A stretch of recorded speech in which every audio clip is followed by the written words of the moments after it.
Hey guys, tonight we're slipping barefoot into a version of history most people would rather skim over in textbooks, because it doesn't flatter modern life, and it definitely doesn't end in comfort. You're going to time travel into the damp, humming, entirely inconvenient world of a Native American person in the early 1700s. Except, sorry, you're not the resilient local, you're you, from 2025, in sneakers that won't help, in skin your diet has made fragile, and in a mindset that'll crack under pressure before the first leaf crunches underfoot. Imagine a world where the woods are louder than the freeway, the smell of pine needles hits like a wall, and the bugs have unionized against you. Now imagine you don't belong here, and everybody knows it. So before you get comfortable, take a moment to like the video and subscribe, but only if you genuinely enjoy what I do here. And drop your location and time in the comments, just so I know where and when you're watching from. Now, dim the lights, maybe open the window for that soft wind sound, and let's ease into tonight's journey together. You're lying on your back. There's dirt in your ears. At first you think it's a dream, but dreams don't itch this much. Your skin is reacting to the world like it's been dipped in pollen and then flung onto a squirrel trail.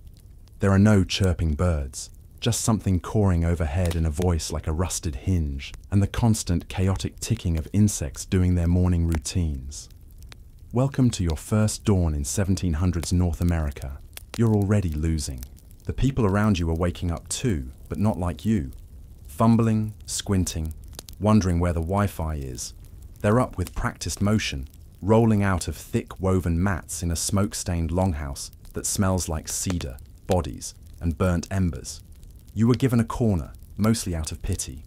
They assumed you'd need to be near the wall. You did.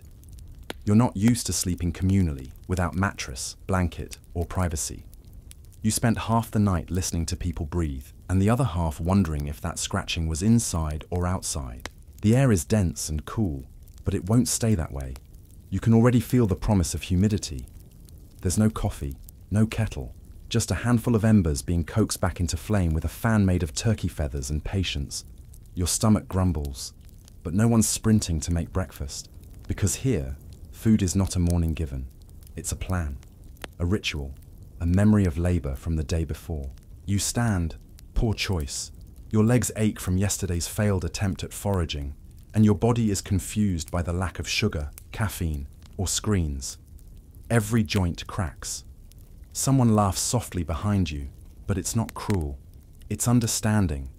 They've seen people like you before, foreign, uncalloused, optimistic in the morning. Those kinds never last long. Outside, the village stirs like a slow tide. Smoke coils lazily from fire pits. Dogs with wiry fur sniff your ankles and wander off unimpressed. Children already run barefoot over twigs you wouldn't touch without tetanus shots. And you, well, you're not ready. You're still trying to adjust to the fact that you're here, in a time before antibiotics, before processed food, before treaties that got signed and then trampled. Because this isn't a magical reenactment. This is the real deal. And the land you're standing on, in about 100 years, it'll be called something else. Someone else's name will be on the deeds. And the people who welcomed you, whose land it has been for generations, will be pushed further west with promises that collapse like wet paper. You walk past a carved wooden pole, darkened by age and weather. It marks territory, lineage, maybe a spirit protector. You're not sure. You want to take a picture of it, but then remember, no phone, just memory, which means you'll probably forget it in a week, while the people who carved it held its meaning for centuries. Historians still argue whether the village you're in belongs to a specific tribal band or a larger confederacy. Borders weren't fences here. They were understood in rivers, migration patterns, marriage lines. The idea of owning land as an individual, that was still centuries away, and you, stepping on soil with no idea whose story it holds, are already part of the problem. You try to help someone carry water from the stream. It looks easy. A bark container gracefully hoisted. You slosh it everywhere. The stream's coldness surprises you. The rocks underfoot are sharp and slick, and your toes are too soft. You don't have the muscles for balance. You fall, which isn't the worst part. The worst part is the expression of the teenager watching you, not mocking, just amazed that someone could be so unhelpful. By midday, your body is already coated in a second skin of sweat, ash, pollen, and humility. Your lungs sting from the ever-present campfire haze. But this smoke, it's survival. It keeps bugs away, preserves meat, softens hides. You smell like someone tried to grill a marshmallow and missed. You think about how far you are from your apartment, from tap water, from allergy meds. The people around you notice your discomfort, but they don't rush to help. Not because they're cruel, but because help here isn't about fixing things for others. It's about watching someone earn their own place. You sit near the fire as someone sharpens a bone tool with casual precision. You don't ask what it's for. You're scared of the answer. You hear someone mention the French in a hushed voice, and there's a tension you don't understand. Trade, alliances, shifting balance. The colonists are still a coastal problem for now, but they're growing teeth. You know what happens next. You know smallpox is already on the move, tucked into blankets and trade goods, waiting. The sun dips lower, and your first full day isn't even over. You haven't eaten much. You've contributed even less.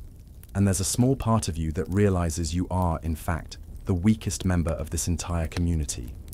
Not because you're cruel or lazy, but because you were never taught how to survive. You were taught how to perform. You watch a young boy casually start a fire with flint and tinder, while you still can't figure out how to tie the bark shoes properly. And for the first time today, you really feel it. You're not just out of place, you're out of time. And time, as it turns out, has no sympathy for tourists. You're still sore from yesterday, and today's not planning to go easier on you. There's movement inside the longhouse again. Flickers of orange light bounce off beams as the fire gets rekindled. You're curled like a pretzel on your woven mat, one leg tingling from whatever pine root you managed to sleep on, and your mouth tastes like charcoal and old beans. The soft creak of someone stretching beside you reminds you, this is not a hotel. You were lucky to be given shelter at all. And even that came with sidelong glances, and the quiet suspicion that you wouldn't last long. You stand slowly, dragging your stiff joints into motion. But before you can fully regain balance, you're faced with your next lesson in discomfort: clothes. Or rather, the lack of what you'd call them. You fumble through your assigned outfit, which is really just a series of softened hides and tightly woven plant fibers. It's technically deerskin leggings and a tunic, but to your skin, it's like wearing a damp, scratchy blanket. There are no metal zippers, no elastic waistbands. You're held together by sinew, bone toggles, and hope. You're aware, painfully so, that everything hangs oddly on your body. Not because it's made poorly, but because it's not made for you. These garments were designed with a purpose: mobility, insulation, social signaling. And you look like someone wearing a museum exhibit backwards. There's a woman nearby, her hair in two thick braids, working with strips of dyed porcupine quills. You try to copy the knot she's tying into her sash, and she watches you with one eyebrow slightly raised. Again, not mocking. Just observing another one of your failures to be competent. She gestures at your waistband. You've tied it inside out. Of course you have. In the world you come from, clothes are status symbols, designer brands, trends, influencer looks. But here, every stitch is communication. Your outfit says visitor, burden, and most loudly of all, soft. You try to imagine how you'd explain your synthetic running shoes to her, with their air cushions and reflective soles. And you realize she wouldn't care. Not because she's uninterested, but because they'd fall apart in a week out here. The breeze picks up. It's mild, pleasant even, but your exposed arms get goosebumps instantly. Others walk by wearing little more, totally unbothered. Their skin has met this wind before, thousands of times. Yours still thinks the world should be climate controlled. As you fumble with your moccasins, you catch snippets of conversation in a language you don't know. It's fluid, rhythmic, like song spoken sideways. You strain to follow, but it slips through your ears. Someone chuckles near the fire. You wonder vaguely if it's about you. It probably is. You try to stand up straighter, look useful. Someone hands you a coil of cord. It's plant fiber, tightly twisted, stronger than you expect. You're tasked with coiling it into a carry net for food. You mess up the first 4 loops, then realize you're tying the wrong knots. Again, you apologize, but nobody responds. Not because they didn't hear, but because apologies here are shown by fixing your mistake, not narrating it. Later, as a small group prepares to leave for the day's chores, you're invited, well, more like allowed, to come. You interpret this as trust. It's probably pity. The task? Gathering cattails and reeds from the edge of the marsh. Simple enough. But within 5 minutes, you've stepped ankle deep into mud, your deerskin leggings soaked through, and your right foot has vanished entirely beneath a mat of moss. Pulling it out causes your moccasin to stay behind, like a farewell gift to the bog. You fish it out with a noise that sounds like a wet shoe giving up on life. You try to laugh, but nobody else does. A teenager beside you crouches with impossible grace, slicing reeds at the base with a sharpened flake of stone. It looks effortless. You try it and nearly slice your thumb off. They pause, tilt their head, and swap out your tool with one better suited to your incompetent grip. You do your best. You really do. But you keep getting distracted by the swamp smell. Sweet, sour, earthy, and unfamiliar. You're sweating again. Mosquitoes swirl around your face, utterly unimpressed by your clumsy swats. And when you finally manage to gather enough reeds to carry, you drop half of them in the stream on the walk back. One of the elders meets you halfway back to the village. He examines your bundle, doesn't say anything, just rebundles it with one smooth motion, then walks away. It's not an insult, it's a demonstration. As the sun hits its apex, you sit by the fire again, trying to fix your moccasin with a strip of sinew you didn't even know was part of the original design. A young girl passes you a strip of dried fish. You're not sure if it's a gift or a challenge. It's chewy, smoky, and vaguely sweet. Your stomach growls with gratitude. You remember the nutrition labels from your world. Fats, sugars, added flavors, and realize nothing here needs explaining. It either nourishes you or it doesn't. You look down at yourself, mud-stained legs, smudged face, tangled hair, and try to imagine surviving a week like this. But then you remember something darker, because while you're struggling just to not look like an idiot, these people, this community, are still decades away from what you know happens next. Treaties broken in Washington boardrooms, children taken to residential schools and stripped of their language, their clothes, their names, whole families forced to march westward on trails so brutal they'll later be named with words like tears. Right now they don't know that's coming, but you do. And still somehow, they let you wear their clothes. You wake up feeling like your bones have been rearranged. They haven't. They're just mad at you. Your spine feels longer than it should. Your hips ache from the unpadded sleep. And your shoulders are still sore from failing to carry anything heavier than your own anxiety. But the sounds outside the longhouse don't care about your stiffness.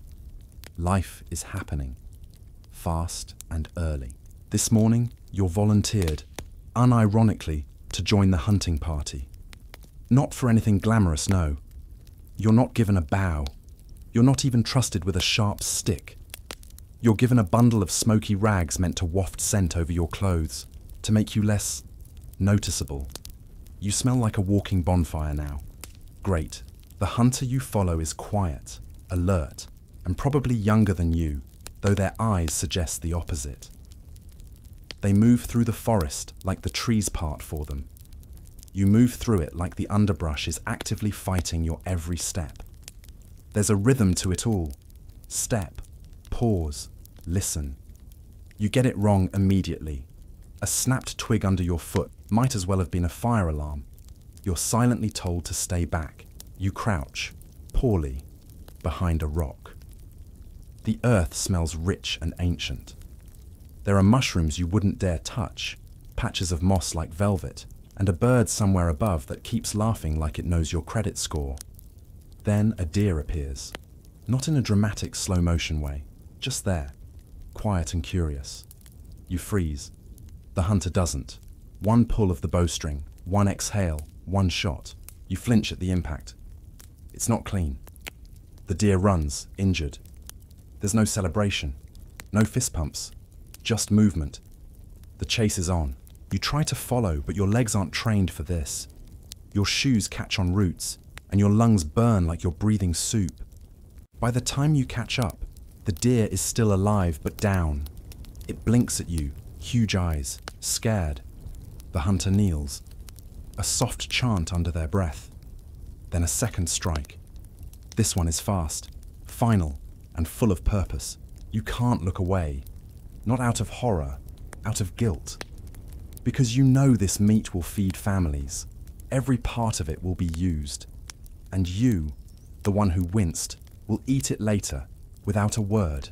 Historians still argue whether hunting was primarily a male task, or if it varied between tribes, seasons, and purpose. In reality, roles were often fluid. Survival didn't care about gender norms. It cared about who could get it done. The hunter gestures for you to help carry part of the animal back. You lift the haunch with both arms. It's heavy. It's warm. You feel its weight in a way meat from a grocery store never prepares you for. This isn't a packaged thing. It was a creature. It had agency. And now it's part of you. Literally, soon. You walk slower on the way back. Every muscle complains. But this isn't just about helping. It's about being seen, helping. The children see you covered in blood. Some nod. One even smiles. It's the first time anyone in the village has looked at you with something approaching respect. Later, during the processing, you watch as the deer becomes something else. Food, tools, sinew for thread, bones for needles. Nothing is wasted. Even the bladder is used for storage. You can't help but think of how many times you've thrown away leftovers after a single microwave reheat. There's a boy scraping the hide clean with practiced hands. You try it. You slip, of course. Your knuckles hit bone. You hiss through your teeth but don't bleed. You keep going. You're learning now, not how to survive in a vague TV show way, but how to be of use to a group that doesn't owe you anything. As the hide is stretched and tied to dry, someone near you makes a soft joke about how long you'd last if you actually had to hunt alone. You laugh too. Because they're not wrong. You wouldn't last a day. You'd chase something adorable into the woods and die of exposure trying to apologize to it. You eat that night. Real food. A stew of meat, herbs, and ground corn thick enough to stand a spoon in. If spoons existed here. You sip it from a carved bowl, grateful, awkward. You don't ask what part of the deer it is. It tastes like being accepted in small bites. There's a story shared after the meal. A tale told by an elder, her voice low and rich, her hands moving with memory. It's about a boy who couldn't hunt, who got lost in the forest, and was taught by a spirit how to listen. Not hear, listen. The whole group leans in as she speaks. Even the dogs are still. You don't understand all the words, but you understand the meaning. And that feels new. Then you remember something. A half-buried line from your textbooks. Something about how, not long from now, millions of deer would be hunted to near extinction as settlers claimed the forests, built railroads, shot buffalo from train windows for sport, and cleared land for crops that weren't meant to grow here. Meat became product, forest became real estate. And the stories, those beautiful stories, were reduced to myths in the footnotes of Western literature. But right now, the deer mattered. You see it in the way the marrow is saved, the way the hunter sat silently after the kill, the way the community ate together, sharing warmth in carved bowls that hold more than food. They hold memory. You crawl into your corner of the longhouse, exhausted. Your hands still smell faintly of iron and smoke. Your legs throb, but your chest, oddly, feels lighter. Today, you didn't just witness something, you carried it. And for the first time since you arrived, someone lays a blanket near you without being asked. Your dreams are strange now, not city dreams. No glowing rectangles or crowded sidewalks. Just wind through trees, a red splash in the snow, and a voice in a language you don't know. whispering something just out of reach. When you wake up, it's still there, on the edge of memory, fading like breath on cold glass. You rise slowly, your limbs wrapped in soreness like vines. Someone hands you a flat cake of cornmeal and beans, still warm from the fire. No plates, no silverware, just fingers and gratitude. You eat in silence, sitting on a log, watching steam curl from your food into the morning air. Today, you're assigned to help with planting, or rather, you're allowed to try. It's early spring, the season of promises, and the soil is cold, but willing. You're led to the fields beyond the village, where low mounds of earth mark places for seed. A woman with arms like braided rope presses a kernel of corn into the mound, then beans, then squash, the three sisters. They don't just coexist, they support each other. Corn stands tall, beans climb its stalk, squash shades the soil. A miniature ecosystem, built with intention and ancestral memory. You copy her movements, but your spacing's off. Too deep, too shallow. She doesn't scold, just digs it up and gestures again. You nod, but inside you're frustrated. Your hands aren't used to this. You once struggled to keep a basil plant alive on your apartment windowsill. Now you're expected to grow food. As you kneel in the dirt, you notice the rhythm. Dig, seed, press, repeat. It's calming, a quiet defiance against hunger and against time. Because these fields have seen generations pass, storms roll in, borders shift, names be renamed, and still, the corn grows. A young boy nearby hums while he works. A tune you've never heard, soft and steady. You hum along, off key. He looks at you, amused, then nods once. It feels like a win. Historians still argue whether agriculture among Native Americans was communal by default or varied widely between regions and clans. But here, there's no debate. The work is shared, the results too. No one hoards. No one builds fences. You glance up toward the tree line. You know what's coming, not tomorrow, but soon. Fences will come. And with them, laws, deeds, borders, surveys, tools of control disguised as progress. Whole farming systems like this one will be labeled primitive in textbooks and forcibly replaced with monoculture. Wheat, cotton, tobacco, crops chosen not for balance, but for profit. You squint toward the horizon. It's quiet now. But one day, soldiers will march across these fields, not to plant, but to burn. But back here, in this moment, the sun breaks through the morning chill. The soil under your nails feels grounding instead of gross. You feel useful. That is, until your back gives a sharp little twitch and you nearly tumble face first into the beans. One of the older women laughs, not cruelly, just like someone watching a toddler try to carry a watermelon. Later, you help gather water from the stream. It's not a quick walk, no tap to twist, just hollowed gourds and careful footing. Your arms shake from the effort. You spill a quarter of your share on the walk back. Still, someone slaps your shoulder. You're sweaty, muddy, tired, and still somehow less annoying than yesterday. Progress. That afternoon, you sit beside an elder weaving baskets. You watch how her fingers twist reeds into shape. It looks easy. It isn't. Your first attempt resembles a misshapen jellyfish and collapses under its own ambition. She laughs, gently, then shows you again, slower. You nod. Try again. This time it's less awful. As she works, she hums. A different song than the boys. Lower, older. You recognize none of the words, but the melody folds around you like a blanket. You ask, softly, what it means. She doesn't answer in English, just taps her chest, then taps the soil. It means what the heart and land remember. You sit in silence after that. And then, in the heat of the afternoon, someone mentions a name you recognize. Not your own. A name from history. A French trader, years ago. You perk up. Maybe this is your moment to contribute. You mention what you know. Dates, details, maps. The room quiets, not out of awe, but wariness. Because that man, he brought gifts, but also disease, guns, contracts written in a language no one here had agreed to. You feel your face flush. You realize too late that knowing history isn't the same as living inside its ripples. There's an awkward pause. Then someone shifts the topic to a recent animal sighting, and you're gently escorted out of the conversation. Later, one of the hunters tosses you a carved wooden tool. It's a digging stick. You're told to carry it, sharpen it, keep it with you. It's not ceremonial. It's practical. You wonder how long before it becomes second nature. You wonder if your city friends would even recognize you now, covered in dirt, learning songs from strangers, humbled by squash. That night, while everyone eats, you sit beside someone who's been mostly silent around you.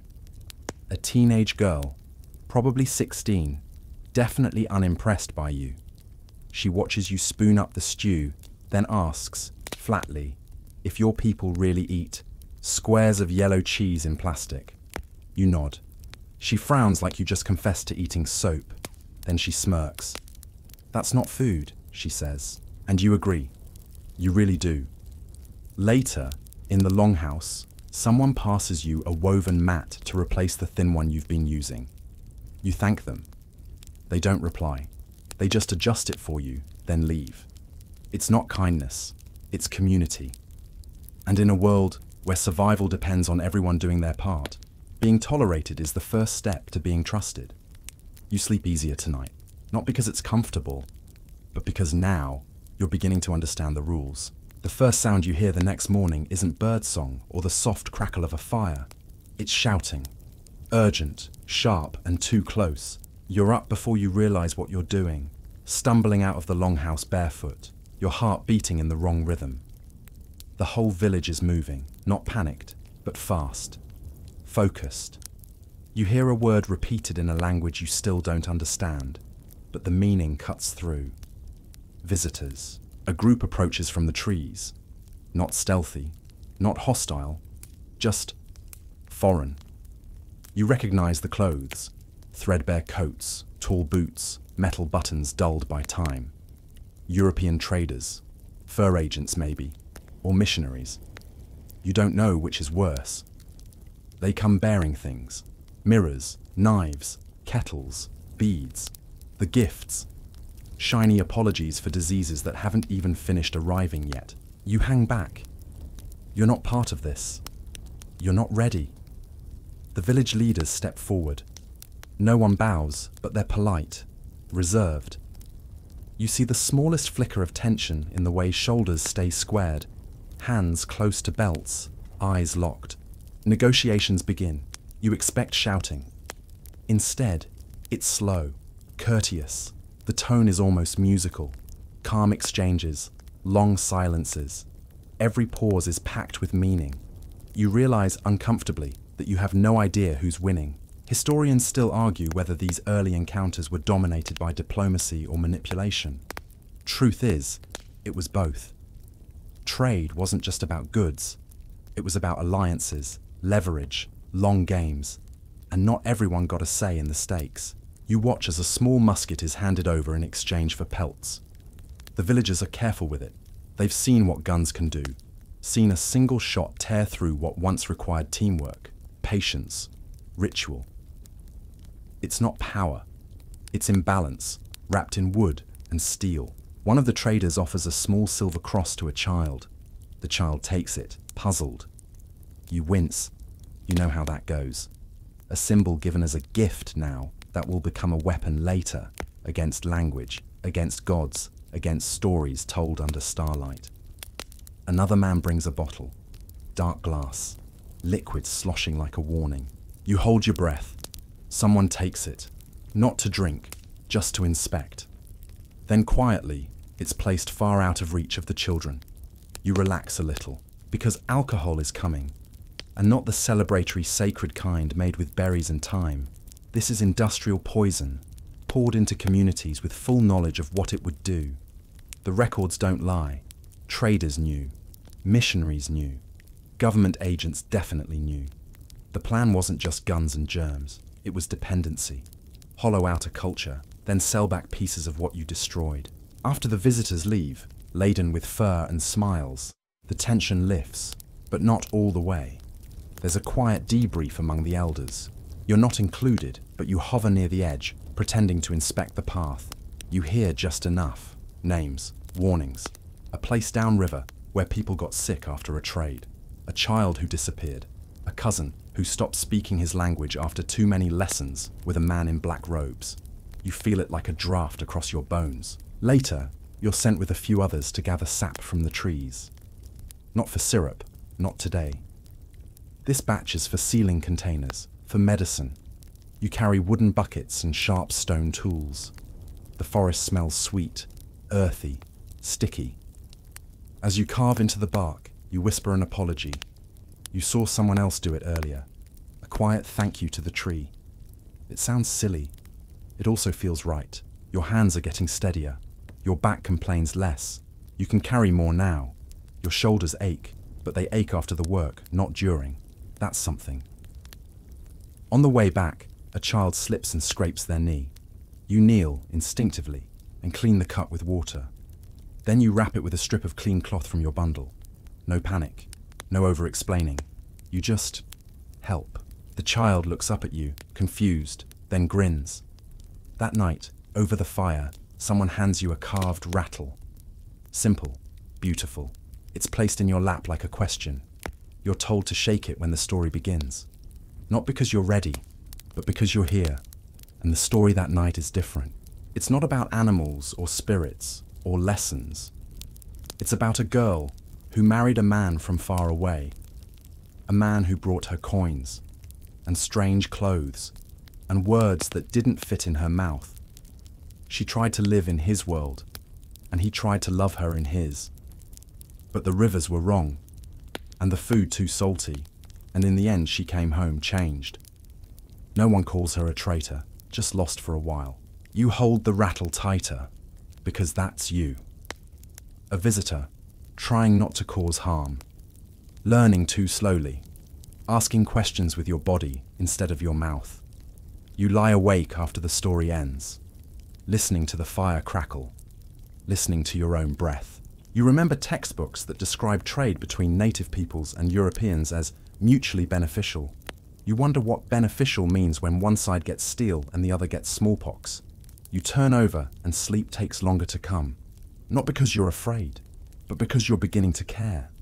And that hurts more than you expected. You wake to the scent of smoke, not danger, just breakfast. Smoked fish, roasted roots, something sweet and nutty you can't name but already love. It's a morning where the world feels soft-edged. Mist curls around the treetops, and your muscles ache like old rope. A good ache, earned honestly. Today there's talk of travel, a scouting party. You're not invited, not directly, but one of the younger scouts, barely taller than you, twice as competent, gestures at you while stringing a bow. A nod, an eyebrow. You're in, apparently. There's no dramatic send-off, just quiet preparation. Flint knives checked, dried meat packed, water skins filled. You try not to slow anyone down, but you know your pace is clumsy. Too loud, too deliberate. The forest listens better than you do. Historians still argue whether native scouts used preset trails or moved purely by instinct. The truth you learn today is both. There are paths, but they're not roads. They're more like memories. You follow the land, not a line. Within the first hour, you step on a branch that cracks like a pistol shot. Every head swivels. You freeze. A beat of silence. Then someone smirks. A twig is gently placed behind your ear like a flower crown. Rookie badge. The next few hours are almost meditative. You start to hear the forest instead of just seeing it. Bird calls that mean danger. Rustling that means rabbit. Wind shifts that mean weather's coming. At a clearing, the group stops. One scout kneels, brushing aside leaves. You see it. Tracks. Deer. Recent. But also something heavier. Human. Shoes, not moccasins. Boots. French. English. Or someone else entirely. The mood tightens. You sense it in the way hands hover near weapons and conversation drops to eye glances and hand signs. You don't ask questions. You just watch and learn. Eventually, it's decided. No confrontation, just observation. You move in a wide arc, keeping downwind. Through the trees, you glimpse them. Settlers, 6 men, a woman, 2 children, camped at the edge of a stream, building a crude fence, a cart, a musket, too much noise. One man urinates directly into the stream. Another tosses a scrap of salted pork to a dog, who growls at the children. It's not an invasion, not yet, but it's a leak, a beginning. Your companions watch with expressionless faces. This isn't new to them, just another dot on the growing map of what's being taken. You remember reading once that colonial expansion was often unavoidable. But here, watching this scene, muddy boots, shouted orders, bark stripped from trees like skin, you realize how many things humans call inevitable are really just decisions made by the loudest people with the sharpest tools. No one talks on the way back. Even the birds seem quieter. That night, a council gathers. Not dramatic, just people sitting in a circle discussing.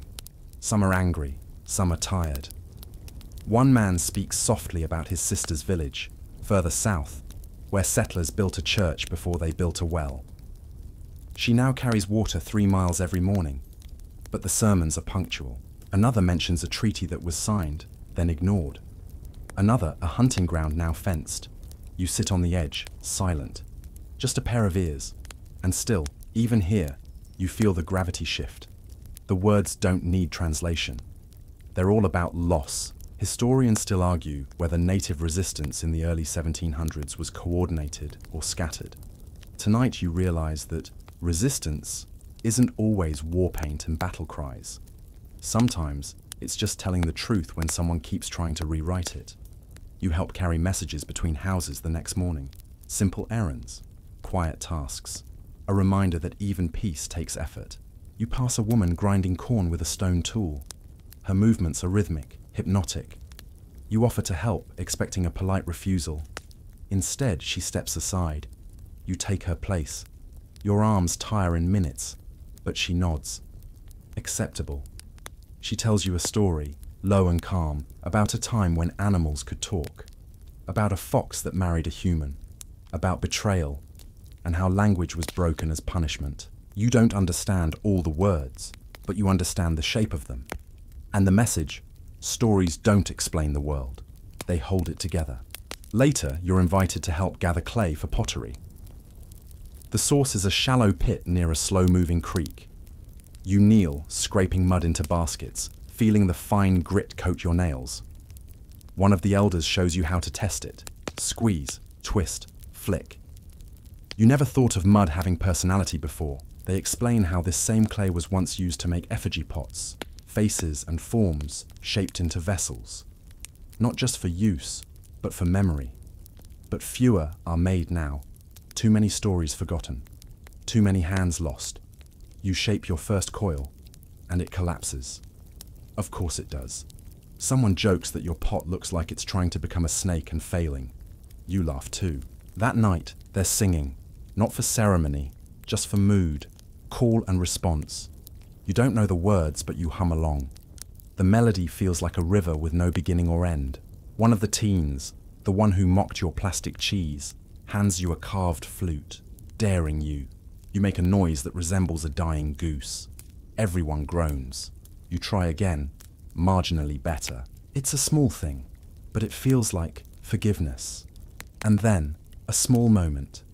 A toddler waddles up to you, smacks your leg, and hands you a fistful of dandelions. No reason, just trust. You kneel and say thank you in English. The child says nothing, just grins. It's not much, but it's more than you had yesterday. You wake up to rain, not a storm, just a steady, whispering drizzle, the kind that makes everything smell alive and old at once. Smoke from last night's fire mixes with damp earth and wet bark. Someone's already stoking the embers, coaxing life from the coals with that same quiet magic you've come to respect. Nothing wasted, not even breath. Today you're moving again, a larger group this time, not a raid, not even a hunt, just relocation. The elders decided it's time to shift the camp. closer to the rivers where fish are running stronger. Not forever, just for now. Semi-nomadic isn't a lifestyle. It's survival in the face of encroaching change. You help pack, carefully wrapping tools in woven mats, bundling hides, tying up birch bark containers like odd-shaped gifts. One woman hands you a basket of dried cranberries and says, very slowly, "Don't drop it." Then she smirks. You've officially graduated from outsider to mild liability. There's no wagons, no beasts of burden. You carry what you can, on your back, in your arms, or dragged behind you in a hide sled. The youngest children ride piggyback. The oldest walk in pairs, leaning on one another like trees that refuse to fall. The trail is wet and slow. Your boots, yes, you've been given proper moccasins now, soft-soled and silent. Soak through, but no one complains. Even the toddlers seem to understand that movement is part of life. Stillness is reserved for stone. You pass landmarks that aren't on any map. A bent pine with a scar like a lightning bolt. A boulder shaped like a turtle's shell. A tree where someone once saw a bear standing like a man. These aren't just natural features. They're memory markers, waypoints of stories. You realize, somewhere between the third mud patch and the cold river crossing, that your people have mile markers and highway signs. These people have mythology and footprints. You pause beside an older man who walks with a carved stick. He offers you dried tobacco, not to smoke, but to sprinkle at a stream, a gesture of respect. You copy him. He nods once. Not a ceremony, just decency. In the distance, smoke, not from your group. You all stop. The scouts go ahead. Minutes stretch like hours. Then they return. It's another native group. Lenape, probably. You've heard that name before, but never like this. 2 scouts from each group meet in the open. Palms up, no weapons. You feel the air press down as every possible outcome ripples under the surface. But it's fine, there's recognition. A shared grandmother. A story about a shared flood. Soon, both groups are eating together. Laughing, trading jokes, tools, news. A knife changes hands. So does a woven sash. You catch phrases in French, in Dutch, in a mix of tribal tongues. Everyone's fluent in something. No one is fluent in everything. You sit there, understanding very little but feeling more included than ever.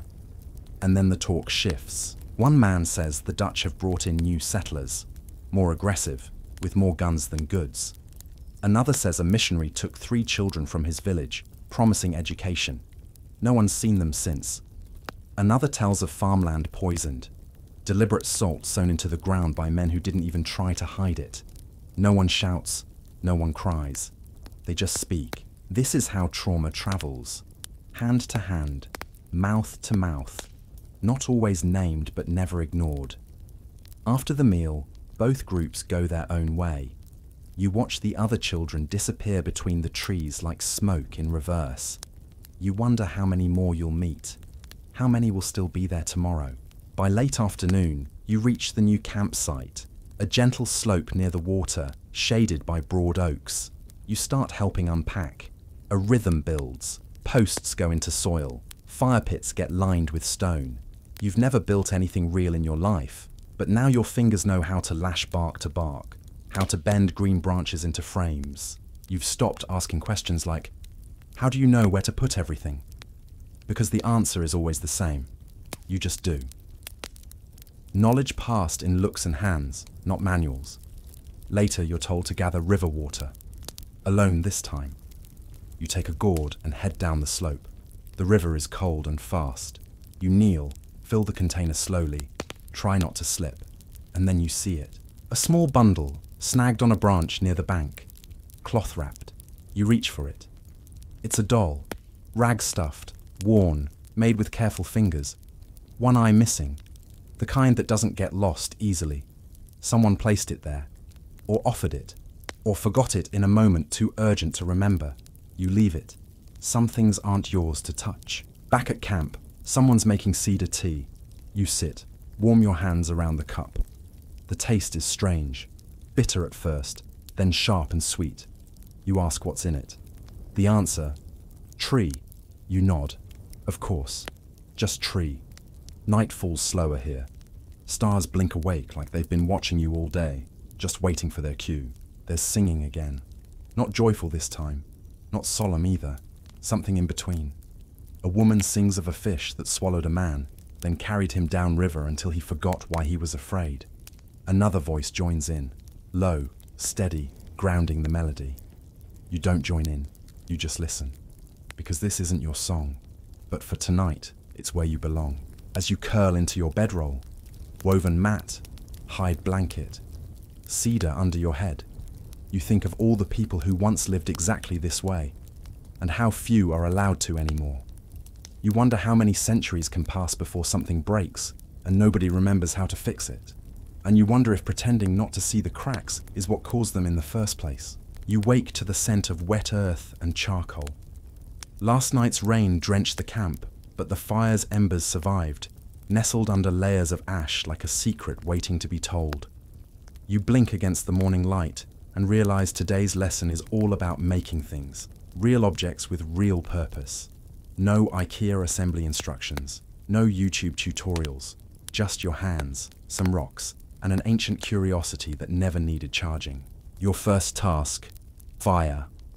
You've been shown the basics, flint and steel, a bow drill, friction, but you still struggle. You crouch beside the rock outcropping where the elders keep a small cache of tinder, dry grass, bark shavings, and a few circles of punky wood. It smells like a forest that forgot how to stay dry. Someone hands you a bundle of cedar bark. You place it under a split piece of softwood, let a sliver of char from last night's embers catch. The ember glows faintly, like a heartbeat. You gently blow, because you know now that anger only blows out the timid spark. Not enough air, though. You think of modern lighters. Click, flame, done. You reshape your breath, slow and steady, until the ember flares. Within moments, the bark ignites, sputtering and flaring. You lean back, triumphant. A spark becomes flame. You feel like you've conquered something fundamental, like you could start a campfire or maybe even tame a dragon. But for now, you focus on the way the flame dances, licking the bark, turning it to ash. While the fire grows, you're handed clay. Not supermarket clay. This is raw earth, pulled from a riverbank farther downstream. It's sticky between your fingers, flecked with tiny pebbles. Someone demonstrates how to temper it with crushed quartz and ground shell. This mixture prevents cracking when the pot dries. You knead the clay with your palms, feeling each grain slide and shift. You remember pottery wheels in museums, spinning, immaculate, and realize those wheels were luxuries. Here, clay becomes pot by hand, a coil pressed, pinched, and smoothed until it means home, storage, or prayer. You shape your first coil slowly, smoothing each ridge until the sides rise. It's lopsided. Your walls fluctuate between thick and thin, bulging like an unsure belly. Someone brings over a scraping tool made from a broken pottery shard, gently trims your uneven edges. You breathe a sigh of relief, because at least it doesn't collapse into a shapeless blob. As your pot begins to take form, you're shown a recipe for glue. Pine resin boiled in water with crushed animal hide added for strength. It's like cooking a soup from nothing, a soup that holds the world together. You gather resin drops from a pine tree's bark, sticky amber tears that bleed from wounds. The elders explain that the same resin they're harvesting helped seal canoe seams for generations. Some oral traditions suggest that joining wood with resin predates woven fibers, though scholars debate whether this dates back to the Ice Age or emerged later in woodland cultures. You grind the resin in a mortar made of a hollowed stone, then place it in a clay bowl over the fire. When it bubbles, you stir in the hide meal, watching the mixture thicken into a dark, viscous substance. It smells sharp and sweet, like pine tar and old leather. You dip a strip of birch bark into the molten glue, flinch at its heat, and then press it to a broken pottery rim. It bonds nearly instantly, a testament to chemistry born before textbooks. Between these hands-on lessons, someone whispers about the future. They'll come and say our methods are primitive, they say, voice low. A lie in polite terms, because in a few decades, treaties will promise protection but deliver land loss instead. People will call this glue outdated when mass-produced adhesives flood the market. And the clay you shape? It'll be replaced by factory-made jars, striped with logos you'll never understand. You feel a pang. You're thankful to learn these techniques, but you know what comes next. Schoolhouses that ban this knowledge, maps that redraw borders, and laws that criminalize fishing in the river that gave you clay. You wipe your fingers on your leggings, gritty, resin-stained, but alive. Your pot is almost finished. It's a short, squat vessel, wide-mouthed, standing proudly on its own uneven base. Someone hands you a paddle made of wood, a flat piece used to smooth surfaces and add simple designs. Lines, spirals, a finger-drawn symbol that means water. You trace it into the clay, the coolness of the earth giving way as you imprint the pattern. You think about how future curators will label similar pottery artistically primitive, never mentioning that these patterns map rivers and roads and stories. Next, you're shown how to dry and fire the pot. No kiln, no temperature gauge, just a carefully constructed pit lined with rocks, straw, and coals. You place your pot on a bed of sand inside the pit, then cover it with layers of bark, leaves, and wood. As the heat builds, you realize how delicate this balance is. Too much flame, and the pot cracks. Too little, and it remains soft clay. You tend the fire, adding small sticks, adjusting embers. The smell of burning wood and drying earth wraps around you like a blanket. The coals glow red, orange, and black, the colors of a heartbeat. Minutes stretch into hours. You check the pot, see it's hardening, then listen. Yes, you think you can hear it sizzle as air escapes. Finally, the lid lifts, smoke swirls out, and your pot emerges. Rough, mottled, but whole. You hold it, proud. It's not gallery ready. It's not smooth enough to pass an inspection under a microscope, but it is useful. Water won't seep through its walls. It will hold steady. You imagine it full of clear spring water, or warm stew, or berries gathered in autumn. You imagine your own future self thinking about this pot, wondering if it survived when the world split apart. That afternoon, someone shows you how to make cordage from plant fibers. They strip inner bark from basswood trees, fiber by fiber, twisting them into long strings. You attempt to follow, but your hands tangle, fibers snap. Someone simply reaches over, corrects your twist, and lets you continue. You feel the tension of making something reliable from fragile strips. A metaphor of survival, you think, even though you'd never admit it out loud. A stranger's laughter interrupts you. A voice you barely recognize has joined the group. It's a government agent, a surveyor of some sort, accompanied by a small contingent of soldiers. They watch from the edge of camp, clipboards in hand. There's a polite distance, as if you're an exhibit. You remember reading about oratory promised in treaties, peace and protection, turned into promises to converge lands. Quietly, the elders discuss how best to handle this. You help refill a container with water, but overhear phrases like land survey and rights extinguished. You clamp your jaw, but beneath that pot in your arms, your heart pounds like a war drum. The surveyor speaks polite English, raising his voice just enough for the elders to translate.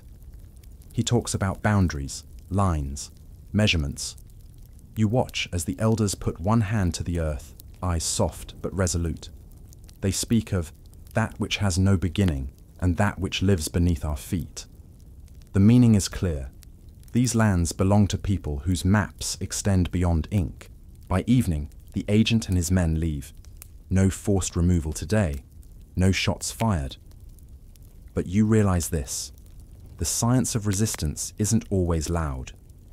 Sometimes it's the slow churning of clay in your hands, the flicker of a flame, the deep knowledge that this land remembers you even if others forget. That night, as you cook a simple meal in your newly fired pot, beans, roots, a handful of roasted corn, you think about how the future will see this pot.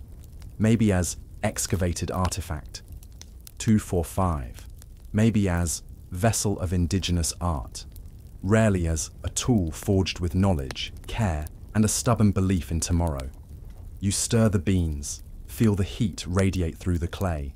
You sip the broth, taste smoke, earth, resilience. Before you sleep, you dip your fingers in the glue you made earlier, smearing a small line across your forehead. An unspoken thanks to the tools at your fingertips. You feel the resin's tackiness, the hidden strength in that simple recipe. In the modern world, you'd have called it adhesive.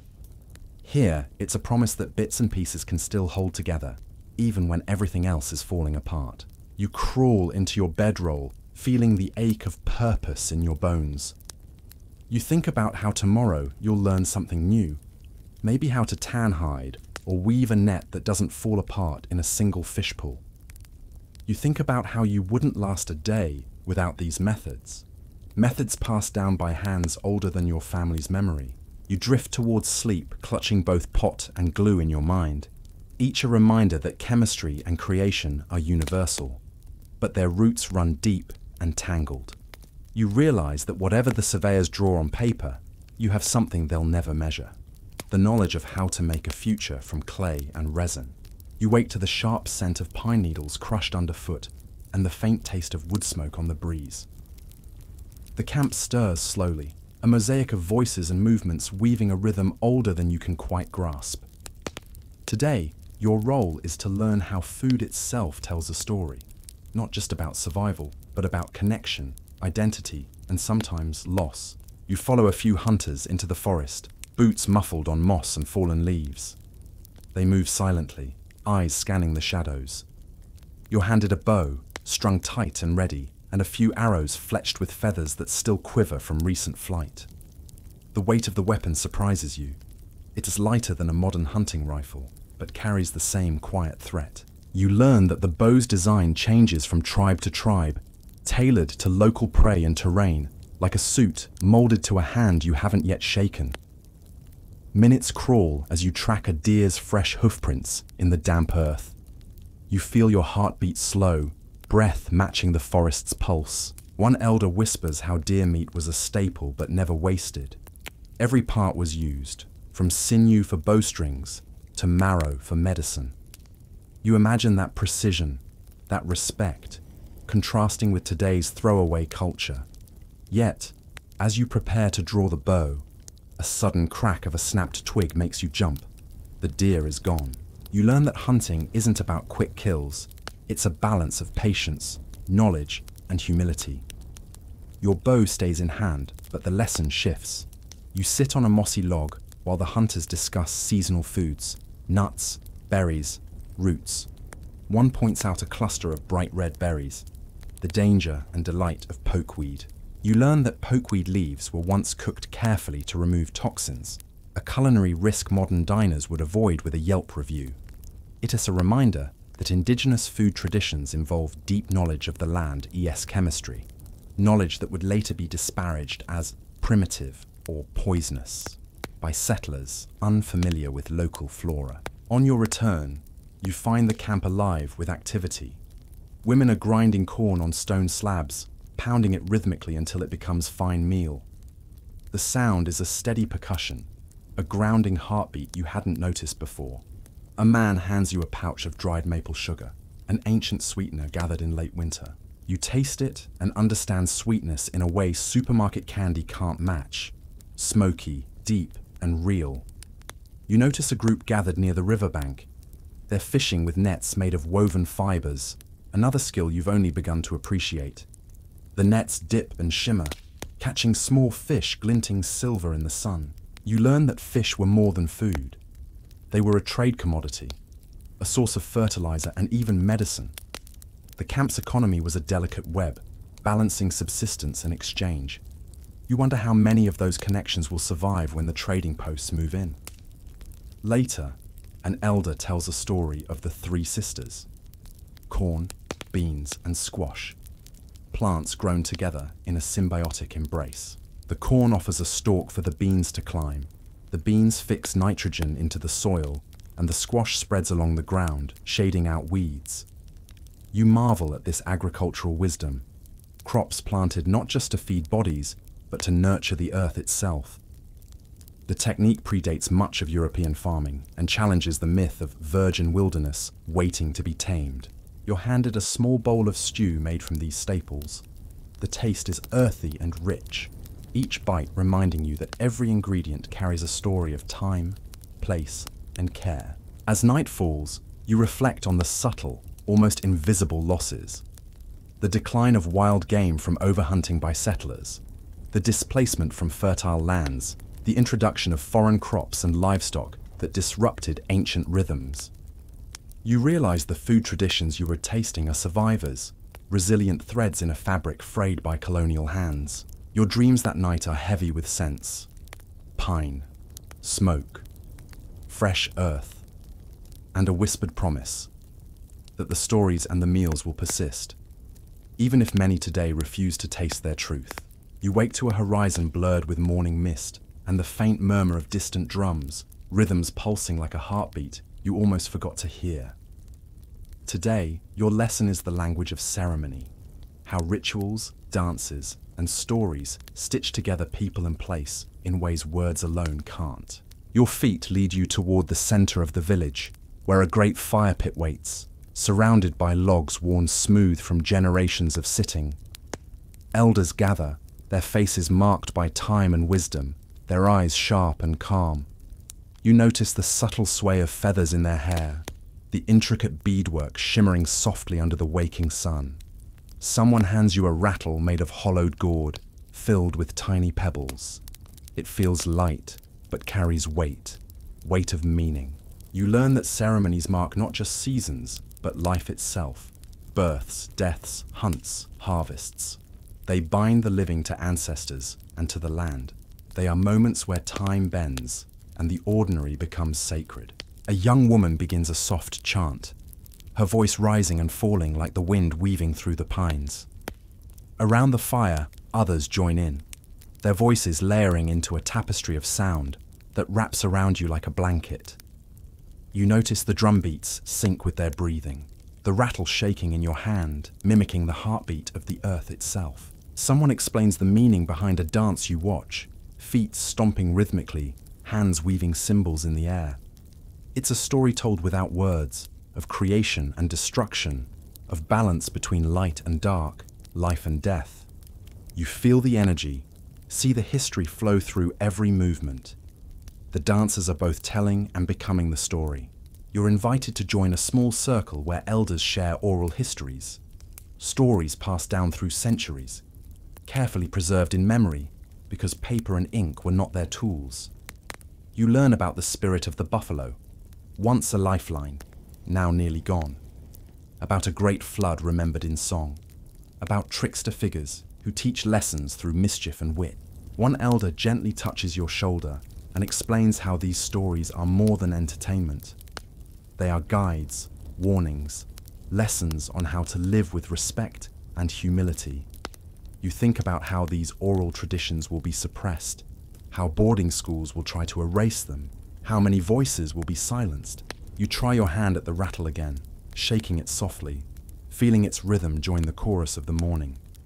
You notice how this simple instrument can hold so much power, a power that comes not from its material, but from its role in connection. Later, you are shown a sacred bundle wrapped in cloth, its contents hidden. It is passed carefully from hand to hand, a symbol of identity and continuity. The bundle contains items both ordinary and extraordinary. Animal teeth, feathers, stones, bits of cloth, all holding stories, prayers, and protections. The bundle represents a people's soul, something no external law can claim or control. As twilight descends, the camp gathers again for a final dance around the fire. You feel the warmth on your face and the energy vibrating in your chest. The stars emerge, cold and distant, yet somehow close when viewed through this ancient lens. You realize that ceremony is resistance, resistance to erasure, to forgetting. In these rhythms, these songs, these sacred objects, the spirit of the people endures. You hold the rattle tighter, letting its sound mingle with the night, a quiet promise that no matter how much the world changes, these stories will live on. And as you drift to sleep, The drumbeat echoes softly in your chest. A lullaby from the past, carrying you gently into dreams. You wake to the musk of last night's smoke lingering in your hair. The dawn light seeps through the cracks of the longhouse walls, and a soft hum of conversation rises around you. Today is Council Day, a gathering that might sound ceremonial to someone in your world, but here it is as essential as breath. It's where decisions ripple out like stones dropped into water. Some waves you see, others you feel days later in the ache of your bones. You pull on your moccasins, worn thin in places, mended twice, and step into a space pulsing with quiet tension. The council fire is already burning in its pit, coils of smoke spiraling toward the rafters. People sit or kneel in a circle, their faces are serious, expectant. You find your assigned place, just on the edge, allowed to observe, but careful not to intrude. You remember that the last time a council was called like this, a treaty was read aloud, promises of peace, land boundaries, and shared resources. But those promises were carved on paper by men who spoke a different language of ownership and profit. Within a decade, the edges of those boundaries will shift under a westward push. Treaties ignored or broken by the United States, leaving families dispossessed. A hushed conversation starts between two elders. Their words are measured, every gesture counts. You try to nod, only to realize you're reminding someone of a head bob in a bowling alley. You shift, eyes darting between sparring expressions. One elder's fingers tap a carved staff, as if speaking through wood. The other traces an intricate beadwork on her sash. You watch the silent prompts. A barely perceptible nod, a tilt of the head. This is diplomacy without a script, where a sideways glance can mean, "We accept your terms," or "Your offer insults our ancestors." Across from you, a young man drapes a buffalo hide banner along the floor. Its pattern tells a story of a distant battle. You can't quite decode it, but you feel its weight. He places it carefully, as though setting down a newborn. He stands and watches. His presence alone shifts the mood. You can see respect in how others hold their eyes. You think how, in a century, buffalo will be hunted to near extinction, considered vermin by settlers who don't know they depend on the hides for warmth, the meat for sustenance, the bones for tools. Someone brings forward a bundle of furs. It's a tribute from a neighboring band. Thank you for sheltering our people during a harsh winter. But the gift also carries a warning. The winter that followed last year, promised by weather law, was so brutal that half the furs were ingested by smallpox when traders from the east brought illness wrapped in warmth. No one mentions smallpox here, not directly. But you sense the shadow of it. So many stories end with villages falling silent, untended fields, and empty sleds. An elder begins to speak, voice low. She explains they've learned of a road being built through their hunting grounds, a road funded by the colonial government under the banner of progress. Progress, in your world, means faster cars and streaming videos. Here, it means an iron path that will cut through deer migrations, deer that feed families. It means strangers in wagons will appear without warning, guns at their sides, bearing documents that claim ownership of what your people have stewarded for generations. She points to a map drawn in the dirt, lines ending at a lake, then continuing beyond, as if slicing the world in two. You can almost sense the ground fracture. Another elder stands and holds up a wampum belt, its beads in patterns that encode agreements older than any paper treaty. He places it before the council. You imagine a US senator holding up a pen, signing his name in ink that cannot speak any language but law. The wampum doesn't lie, can't be burned, and cannot be renegotiated by a foreign hand that doesn't know its value. You understand that this belt declares ownership in a way your government never has, through memory, responsibility, and promise. You want to speak up to say, "In my country, we print treaties in newspapers, then forget them." But you don't, and if you tried, you'd fumble. The council isn't interested in your modern cynicism. They listen, however, to your silence. It tells them you're learning. An elder makes a small motion, hand outstretched toward you. You stand, stepping lightly. as if you might break something important. He hands you a quiver of arrows, each fletched with feathers dyed in shades of red and yellow. He nods. You're to deliver this to a messenger camped near the river. It's a simple task: deliver arrows as a sign of defense. A few European traders recently boasted that muskets would replace bows entirely, that no one needed to learn archery anymore. The elders here know otherwise. You grip the bow in your hand, feeling its smooth curve, and understand that weapons are more than means of violence. They are stories, promises to protect, to hunt, to survive. You move through the camp, passing children who watch you with new curiosity. One girl pushes a carved doll toward you, made of cloth scraps and twine. She tilts her head, expecting. You kneel and choose your words carefully. Thank you. This is beautiful. She smiles, pleased by your clumsy attempt at politeness. You tuck the doll into your sash beside a bit of dried sage you collected yesterday. By mid-morning, you're on the trail, the bow on your back and the quiver at your side. The forest is alive with birdsong and the murmur of water in a distant creek. You walk with the messenger, a lanky youth whose gaze never leaves the path, eyes trained to spot ambush or game. He speaks in your language now, broken but earnest. They build that road without asking. Our animals see no border. You nod. You've read about eminent domain in your world, how governments seize land for the greater good. You think for whom, or, on the way, a thought comes to you.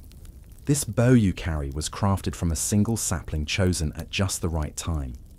The wood was seasoned over years, sanded with buffalo hide, strung with sinew from a deer whose life was honored in ceremony. The arrow shafts were carved with grooves to steady their flight. This is science. It's physics and chemistry and biology woven together with culture. But a few hundred years from now, rubber and metal bows will be mass-produced, and the art, the deep knowledge, will be labeled outdated technology. You enter a clearing where the messenger spills water from a gourd into a shallow dish. He motions for you to drink. The water tastes sweet but cold, like it carries a secret. You think about bottled water in your world. Prices, brands, labels. Here, water belongs to no one, but everyone is responsible for it. You hold the cup with reverence, then hand it back, feeling the wooden rim damp against your palm. Further down the path, you reach the messenger's destination. A small lodge where another band waits, waiting for your arrows. They greet you with a soft nod. A woman steps forward, drapes a ribbon of cloth around your shoulders, and straps a horn filled with tobacco to your waist. She speaks slowly. Smoke this, then place embers on the ground. Invite hearts to speak. You've seen tobacco used ceremonially, but never to call a council. You light a pinch, let the ember glow, and exhale smoke in a small circle. It feels both disrespectful and sacred, this borrowed ritual. You close your eyes, listening to the punctuated silence as the ash drifts earthward. They speak, voices layered like the forest canopy. They've seen a survey team mark trees, note river bends, measure land like triangles. They fear the next step.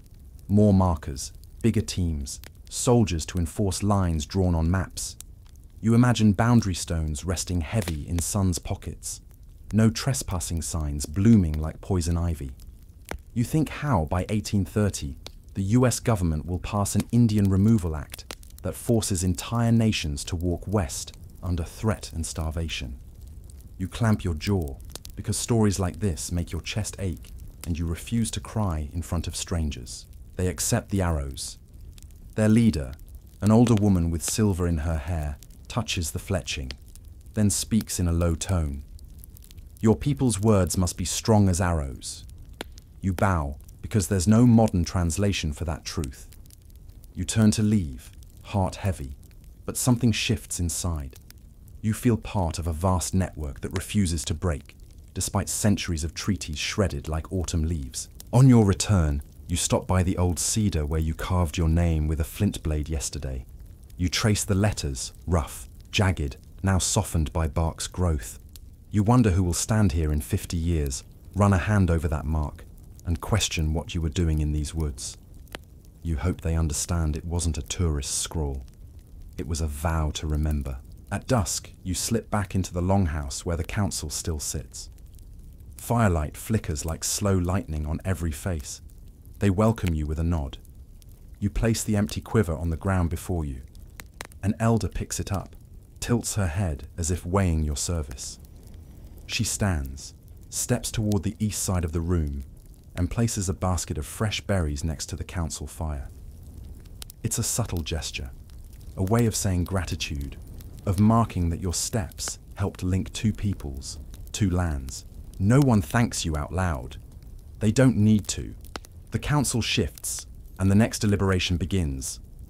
How to share hunting grounds, how to protect elders crossing paths with settlers, how to preserve these ceremonies when schools will soon forbid children from speaking their language.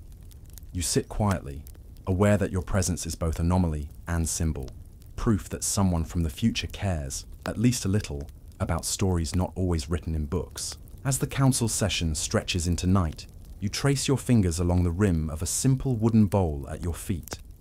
Earlier, you gathered clay for this bowl, shaped it with hands that still hadn't forgotten friction and fire. Now, it's filled with a stew of roots and meat, sustenance and memory entwined.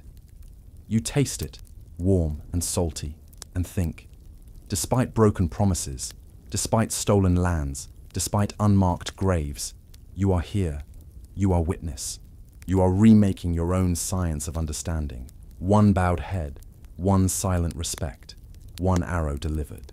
Before you lay down to sleep, you close your eyes and imagine the council's smoke rising into an unbroken sky, carrying prayers, warnings, and refusals. You realize tomorrow will bring more tasks, more lessons in patience, in listening, in using your hands to heal what your words cannot. And as you drift off, the final thought is simple. You still wouldn't last a day here, unless you carry these stories with you, long after your moccasins have worn through. You wake to shafts of pale light filtering through the woven walls, and the air tastes faintly of dried corn and early frost. Today, you're about to discover that in this world, gender isn't something you scroll past on a profile. It's tangled in daily survival, spiritual duty, and community balance. And let's just say your modern assumptions will trip you up faster than your first failed attempt at weaving. You step outside into a chill that bites through your sinew-lined leggings. Someone hands you a bundle of firewood without speaking. You accept it automatically, but feel a flicker of unease. Traditionally, chopping and stacking firewood is the work of men. Yet here, both women and men carry logs. A teenage girl strides past, axe over shoulder, moving with an assured power that makes you swallow your surprise. You realize quickly that down by gender lines, fluidity runs deeper than any trend you've seen online. Mainstream fact: in many tribes, women were responsible for planting and harvesting crops, fields of corn, beans and squash, while men primarily hunted.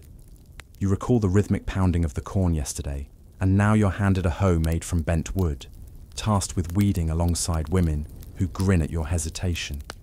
You kneel in the soft earth, and the soil's cool dampness under your palms snaps you inside a moment of clarity. This work is sacred, yet it's not limited by chromosomes. You glance up to watch a man bending over next to you, carefully inspecting a bean plant for pests. It seems normal. No eyebrows raised, no side-eye. You realize your modern binary lens just shattered, and you're scrambling to pick up the pieces. A woman approaches, her hair bound with porcupine quills dyed red and yellow, threading beads through a fringe of leather. She pauses when she sees you fumbling with the hoe, and leans close to whisper instructions. Hands low, back straight. Wiggle the blade. Feel feedback from the earth. As you work, your thoughts drift back to that clay pot you made, how tactile the process was. Pinch, shape, fire, repeat. Here, in the fields, every movement holds weight, an unspoken knowledge passed finger to finger, bone to bone. Quirky tidbit: some tribes embrace two-spirit people, those who carry both masculine and feminine spirits. as healers, visionaries, or mediators. You remember overhearing a story during a council meeting about a two-spirit person who once brokered peace between two warring clans by embodying balance itself. You had nodded without understanding, but right now you see it manifest. A softly spoken man with long hair who tends infant children of both sexes and also guides hunts as if his mind hears animal footsteps. He meets your gaze as you dig, and your heart stumbles. His presence reminds you that your rigid categories feel flimsy here, like a torn map missing its key. As the sun climbs higher, the work shifts. You're told to accompany a matriarch to check on the children learning to carve. She's a respected woman whose hands bear the scars of flint scratches, shaped by decades of making tools and medicines. She moves with steady grace, and you fall into step behind her, listening to her soft humming, a tune you heard once under the council fire. You follow her to a shady spot where a group of youngsters, both boys and girls, carve small wooden dolls. Their chests move in perfect time. The song ripples through the trees like water spilling over rocks. The matriarch stops to observe a boy whose carvings are remarkably intricate. He's clearly been tutored by a grandparent or older sibling. She smiles and gently guides his hand, teaching him how to hold the grain, how to let the wood speak instead of forcing it. You try to mimic her approach when you help a girl struggling with her first attempt. You grip the carving tool with way too much force. You've spent years gripping a pen, not shaping wood. You cut too deep, and the girl's doll splinters. The matriarch hears the crack and glances over, her face calm. She kneels, gathers the splintered wood, and shows you how to smooth the ragged edge. Cycles of creation and destruction, she says, both necessary. You nod, even though part of you still equates gender roles with rigid expectations. Now you see that hands teach far more than words. The matriarch rises, leading you back to camp where midday cooking simmers over an open pit. A group of men tend a large pot of stew, venison broth, wild roots, wild onions, taste tested constantly by an elder who nods at each swirl of the ladle. You notice the gender roles here reversed from your world. Men cooking the communal meal, women focused on the children's carvings. You open your mouth to ask why, but the matriarch breathes, cycles, and you bite down on your question. Scholars debate whether gender roles among indigenous communities were strictly defined or varied fluidly between tribes and seasons.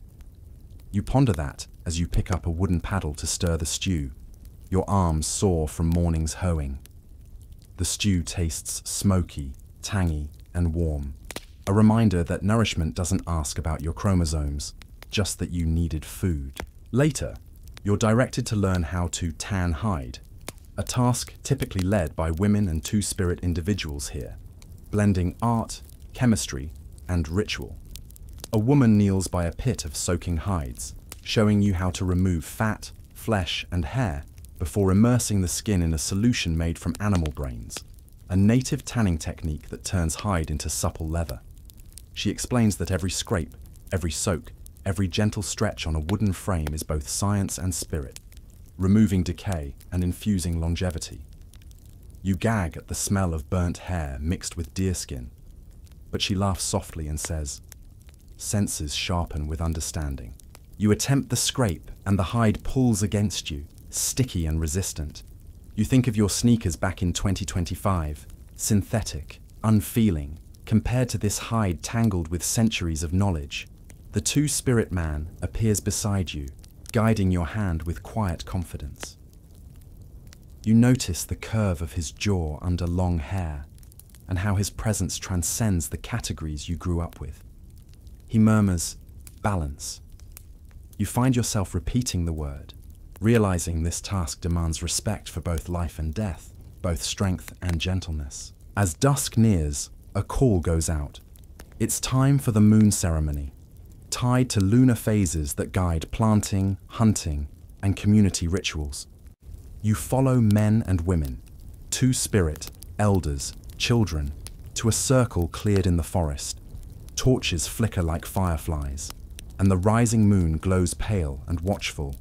People settle down cross-legged, smoke rising from sacred pipes. A female elder begins a chant, her low voice threading through the night. Men play drums, women join with rattles. Two spirit individuals weave between, carrying tobacco bundles that they offer to the trees, the moon, and the watching stars. You stand at the edge of the circle with a rattle, one you crafted clumsily weeks ago. But tonight, it feels different, somehow more rooted, more yours. In your mind, you recall the rain-drenched fields from yesterday, the mow of clay under your fingers 2 nights ago, the council's decisions, and the boughs you carried. All of it converges in this moment under lunar light.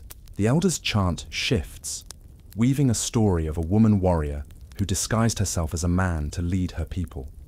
She carried bow and arrow while also tending fields, a revered two-spirit ancestor whose deeds bridged realms of masculine and feminine. You watch as faces glow in firelight, men lifting their heads with reverence, women pressing hands to hearts. The story ends with her standing at a riverbank, hair flowing, singing to the moon, inviting balance back into a world threatened by imbalance. You raise your rattle, shaking it in time with the chant. The sound is rough at first, your rhythm off, the beads inside tumbling haphazardly. But as the chant continues, your wrist loosens, and the rattle sounds like a heartbeat accompanying the night's pulse. You close your eyes, letting the moonlight slide across your eyelids. In that moment, you sense that gender here isn't a limit. It's a spectrum of responsibilities, spiritual offices, and communal bonds. When the chant ends, the circle breathes as one. There's no applause, just a quiet collective exhale, as though everyone has passed through a dark forest and emerged, changed but whole. You feel your chest rise and fall, stomach knotting with awe, and a strange ache. A teenage boy, once mocking your plastic-wrapped cheese, reaches out and places a soft cloth bag around your neck. Inside is a hand-carved pendant of 2 intertwined figures, one with short hair, one with a braid, meant to remind you of balance. You swallow back your emotion and say, "Thank you," and he simply nods. Later, you sit by the dying embers of the moon ceremony fire, thinking about everything you've witnessed: men cooking dinner, women sharpening arrows, two-spirit individuals weaving stories, children carving dolls. A world where roles shift like the moon, seasons and stories passed from lip to lip. You wonder how many centuries it will take before someone in your world realizes that balance isn't about boxes on a form or drop-down menus, but about respect for every spirit and every skill. You recall how soon after this time, the United States will enforce European gender norms in residential schools, cutting hair, imposing uniforms, punishing anyone who doesn't follow rigid divisions of boy or girl. Entire identities will be erased because they don't fit a factory-made mold. You look at the pendant resting against your chest, feel its carved edges and think, if you can carry one lesson back to your world, let it be this: the strength of community doesn't depend on everyone fitting a predefined box, but on each person offering what they uniquely carry, whether that's the strength to carry a log, or the insight to mediate conflict, whether that's healing with herbs, or hunting with bow and arrow. You stand, walk to your bedroll, and lay down, pulling your hide blanket close. Outside, the moon fades behind a veil of clouds, but you feel its light still humming inside you. You think of the fields, the carvings, the council, the clay pot, the tang of pine resin. You realize that tomorrow you'll help women weave blankets, and you'll learn yet another lesson in how labor and identity here are shaped by both necessity and spirituality. You drift towards sleep, carried by a lullaby of crickets, and the knowledge that, if you stay open, your own perspective will continue to unravel and reweave until nothing is quite what you assumed it was. You wake to a world that's already changing. It's early summer, but the air feels sticky, like you've been dipped in morning syrup. Today, you're about to learn that seasons don't care about your plans or your comfort. They arrive on their own schedule, dragging you through heat, cold, mud, and dust without asking. In 1700s life, knowing the seasons isn't a hobby. It's the difference between thriving and dying. You push aside your hide blanket and stand, calves tight from yesterday's tasks. Tonight's wind will be different from this morning's breeze, and you know it because everyone here knows it, and you don't. You're assigned to help check the fish weirs on the riverbank. It's a task that depends on reading water, fish behavior, and moon cycles all at once. You grab a woven basket and follow a teenager whose step is a silent conversation with every rock and root underfoot. The path down to the river slopes gently, grasses waving in a breeze that already feels like promise. In a few weeks, this same water will surge with spring floods, fouling the weirs. But right now, it's shallow and clear. You kneel at the bank, dipping your hand into the current. The water is cool, too cool for your unconditioned fingers, but a blessing for the fish that rely on oxygen-rich streams. Mainstream fact: Native Americans built fish weirs using stones and stakes to funnel salmon and trout into shallow traps during spawning. You stare at the zigzag pattern of stones jutting from the water, marveling at how precise these structures are. Nothing like the haphazard rock pile you'd build in a weekend camping trip. As you help lift a section of the weir's barrier, you see swift currents swirl around a cluster of fish, fat, silver bodies flickering against the stones. You reach in and slip a fish into your basket. Its scales feel slippery and almost too smooth, as if polished by centuries of movement. You think about how in your world, salmon are sold in fillets wrapped in plastic, bearing labels that say Alaskan wild caught.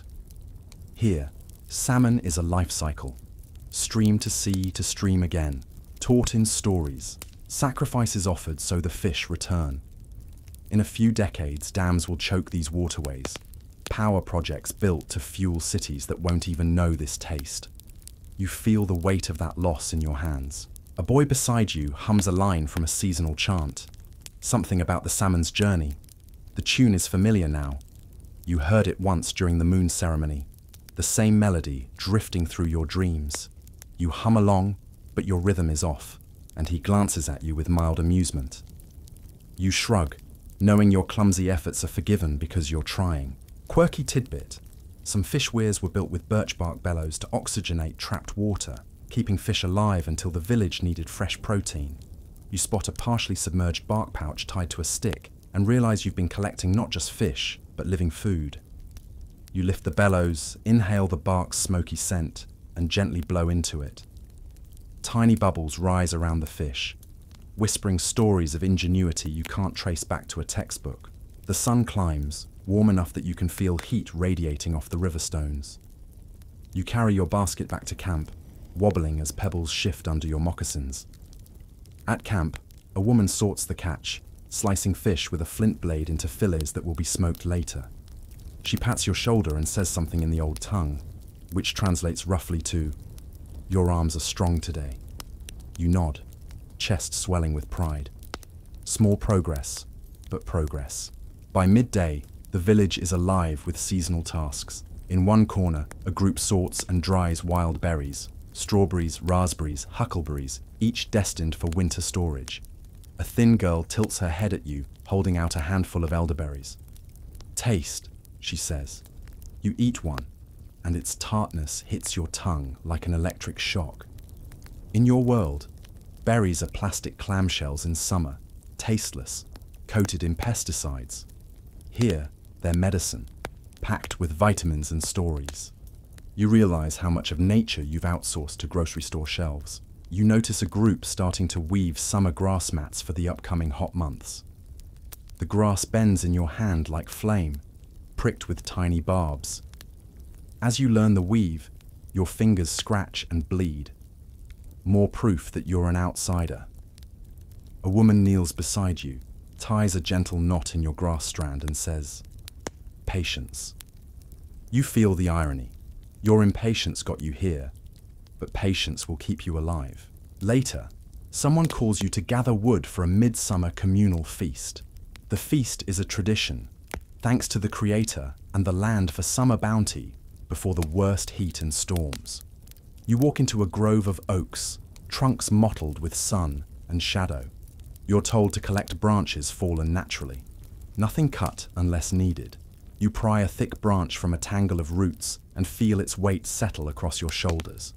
As you walk back, the forest seems alive. Cicadas trill overhead, wildflowers nod in the breeze, and every step reminds you that seasons are stacked like dominoes. Spring gives way to summer, summer to autumn, autumn to winter, and the cycle never stops. Scholars debate whether semi-nomadic practices were uniform across tribes or adapted specifically to local microclimates.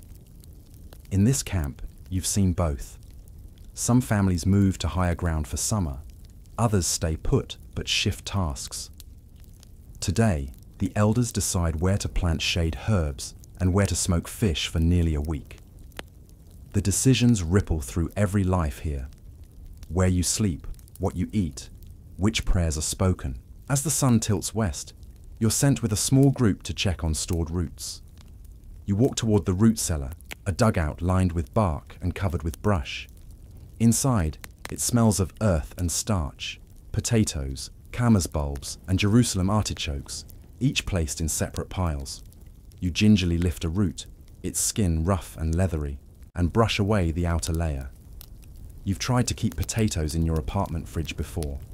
Here, the cellar keeps them firm and sweet through the frost. Someone explains that the cellar's temperature remains steady year-round, an underground science no thermometer can replicate. You sit back on your heels, clutching the root, and think about your own world's obsession with refrigeration, climate control, and imported produce. You wonder how many foods in your supermarket traveled farther than your last vacation, yet taste nothing like home. As dusk approaches, a change in the wind warns you. A storm is coming.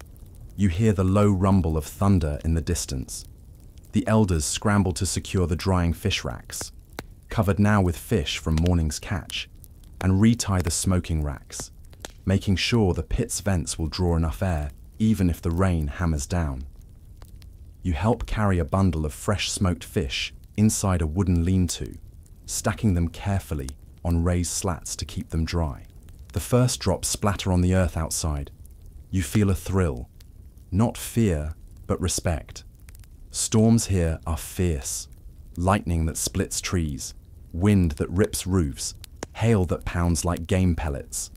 You look up at clouds roiling in grey armor and smell ozone, sweet and electric. The camp's children pause their games to watch, faces upturned, eyes wide. You suppress the urge to pull out your phone and capture it. There's no point here, no screens, no share buttons, just presence. The rain arrives in sheets, drenched and relentless. You hurry to a lean-to covered in birch bark. It's not waterproof, but the elders have layered it thickly, bending bark until it sheds water like a duck's back. Inside, you huddle, squishing your soaked leggings between your legs. The sound of rain on bark is loud, rhythmic, like a drum circle you can't escape.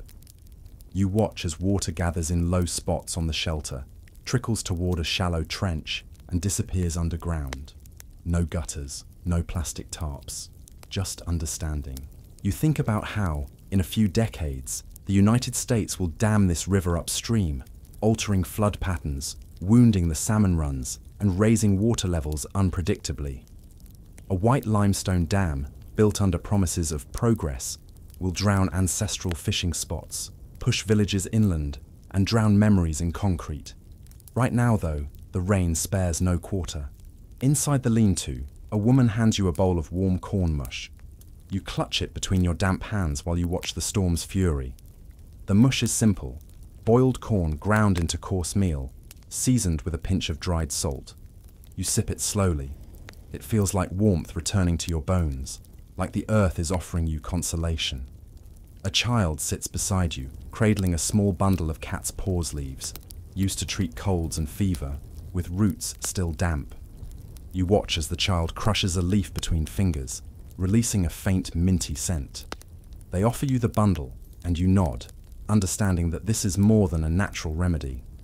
It's ancestral science, tested under fevers and frozen breaths long before clinical labs. The storm rages for hours. You sit, heart pounding with adrenaline, but also with reverence. One drop of rain here carries more risk than a hurricane back in your world.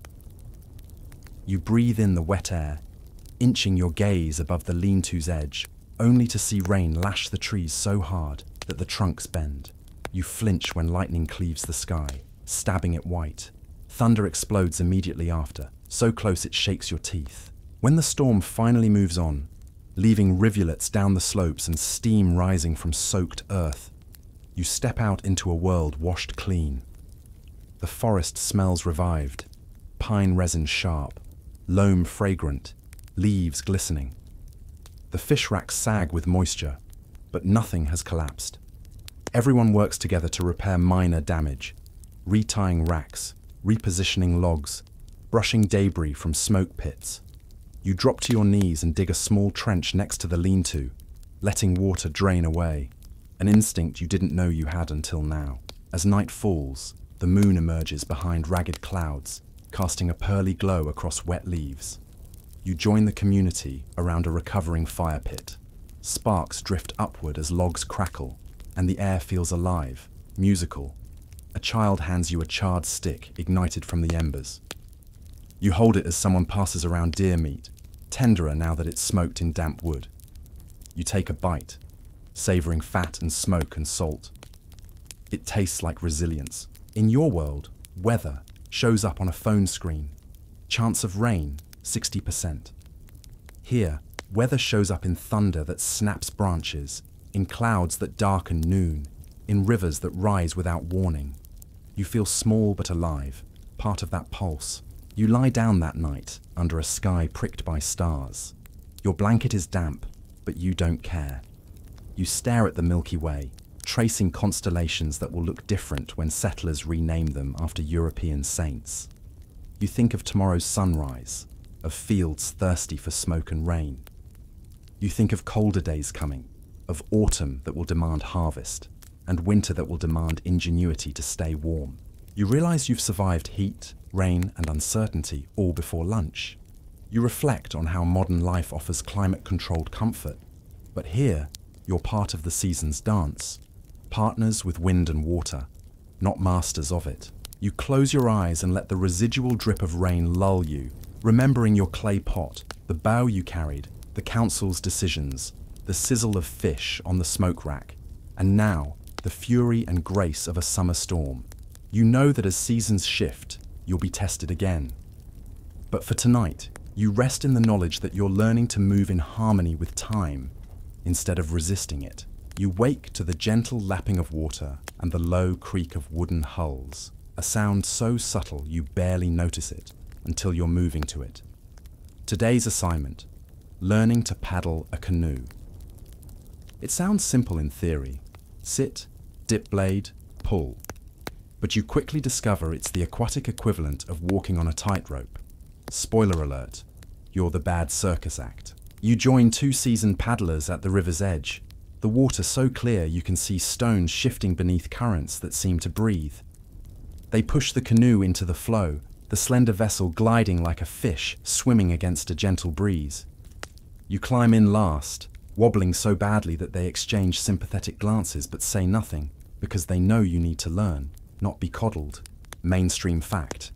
Many Native American tribes used birch bark canoes, crafted from carefully harvested bark, cedar frames, and animal sinew to stitch seams. Masterpieces of lightweight engineering that could hold dozens of pounds and move swiftly over water. You place your hands on the paddle, noticing its elegant taper, the worn handle that fits into a palm weathered by years of river work. They give you a few basic instructions. Feet here, one says, pointing to a spot near the center where balance is easiest. Sit up straight, says the other. Dip the paddle, no splash. You nod, though your mind is half in your world, picturing rental kayaks tipping the moment you lean wrong. You start with a tentative stroke. Water sluices past the paddle, but instead of propelling the canoe forward, you end up spinning it in a tight circle. Your paddling companion sighs softly, then takes over a stroke. The canoe straightens. You watch its smooth arc, the difference one experienced arm makes. You take a deep breath, reposition your grip, and try again. Better, sort of. The canoe moves forward, but jolts sideways whenever you pause. A teenager behind you leans forward and murmurs, "Angle the blade this way. Feel the current."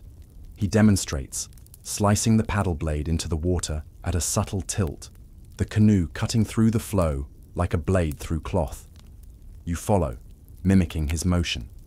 It almost works, until you reduce pressure, and the canoe veers off to starboard, as if deciding you're better off in the reeds. Your confidence wavers, but you keep going. They coax you with gentle corrections. Lower your center of gravity, knees bent. Watch the waters ripple, predict its pull. You realize this isn't just about strength, it's about hearing the river's language, the slight eddies, the way sunlight refracts on ripples. Your world's rapids were amusement park attractions. Here, rapids could be life or death. One wrong move, and you'd be swimming for your life in water that carries debris, pulls at limbs, and brooks, no hesitation. As you paddle, you notice life buzzing around you. A heron stands motionless on a fallen log, its curved neck a silent bow. Dragonflies rest on cattails, their wings glimmering like chipped glass. You spot a cluster of turtle eggs nestled in a sandy bank. Signs you shouldn't disturb. You're part of this ecosystem now, an awkward intruder learning its rules. They pause the canoe in a gentle eddy, where the water swirls in a lazy spiral. One paddler points to a hidden rock below the surface, a foot wider than your hand. "Property of the river," he jokes. "Respect it, or it'll remind you whose place this is." You nod, absorbing the lesson.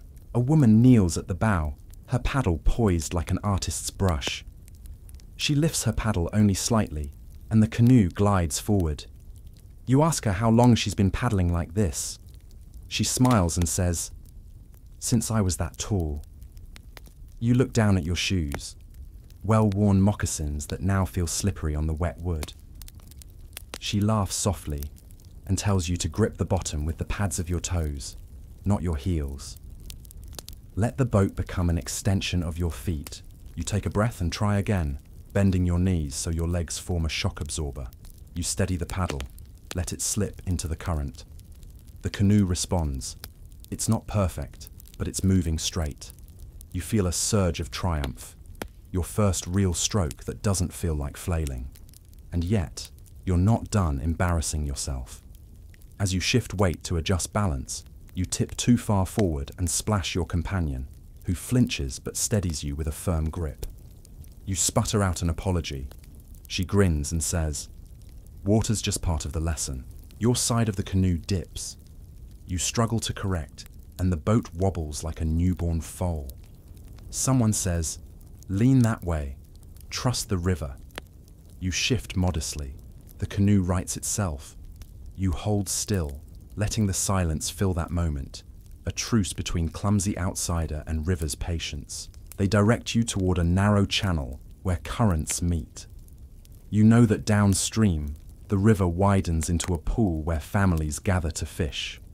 This channel demands more finesse, one miscalculation, and you'll end up aground or worse, flipping.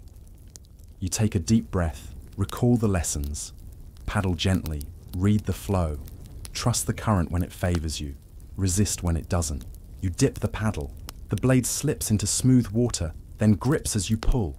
The canoe glides into the channel, and for a moment, you feel harmony. Canoe, paddle, current, aligned. But then, a shallow spot emerges. The canoe grinds to halt. Water eddies around the hull, ripples scattering like startled birds. You're stuck. Your companions exchange looks. One of them slips into the water up to her knees, grabs a paddle, and nudges the canoe while you hack at the footing with rhythmic strokes. The moment you break free, the current catches, and the canoe surges forward. You lean back, breath rattling. You reach the pool where fish gather. Nets hang from poles nearby. A few children cast lines, their laughter echoing across the water. You watch as a slender fish flashes silver beneath the surface. A quick lifeline for dinner. Someone invites you to try the net. You agree, but as you lower the net, you knock an oar against the gunwale. The canoe rocks. The net falls into water tangled. You reach in to untangle it, hands slick with river coolant. You lift it out. No fish, just silt. You feel the teenager's eyes on you, but instead of jeering, they nod. Next time, one says. They hand you a small fish to gut and clean. It's slippery, pink-edged, cold. You remember the deer from before, but fish are different. Scales, bones, fins, and a scent that reminds you of brine and distant seas. You work the flint knife expertly under instruction, removing the guts, scraping the scales. The first time, you cut too deep and nick your finger. You hiss, but the older woman places your hand in cool river water, then wraps it in plantain leaf to quell the bleeding. You watch as your blood disperses, a crimson stain dissolving into the clear current. You think of how disease would spread just as silently later, smallpox drifting on wind, on blankets, on cloth.